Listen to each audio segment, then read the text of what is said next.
Hi guys, daily சாம்பாரே சாப்பிட்டு போர் அடிச்சதுன்னா இந்த மாதிரி காரக்குழம்பு ஒரு முறை ட்ரை பண்ணி பாருங்கள். டேஸ்ட்டு சும்மா அல்டிமேட்டாக இருக்கும். சாப்பாடு எப்படி காலி ஆகுதுன்னே தெரியாதுங்க. இன்னும் வேணும் இன்னும் வேணும்னு கேட்டு வாங்கி சாப்பிடுவாங்க.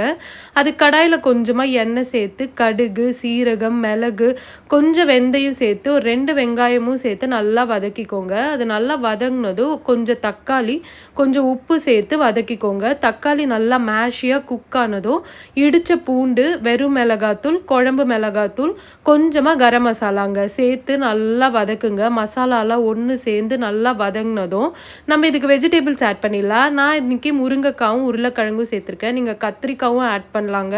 டேஸ்ட்டு சூப்பராக இருக்கும். கொஞ்சமாக தண்ணி சேர்த்து இதை நல்லா கொதிக்க விடுங்க. காயெலாம் நல்லா வெந்து வரணுங்க. நல்லா வெந்ததும் அது கூட நம்ம வேக வச்சுருக்க தட்டைப்பயிரை ஆட் பண்ணிவிடுங்க. ஒரு சின்ன லெமன் சைஸ் அளவுக்கு புளியை கரைச்சி வச்சுருந்தேங்க. அதையும் இதில் ஆட் பண்ணி தேவையான அளவுக்கு தண்ணி சேர்த்து நல்லா கொதிக்க விடுங்க. இது நல்லா கொதிக்க கொதிக்க தான் டேஸ்ட்டு சூப்பராக இருக்கும். திக்காகி வரணுங்க.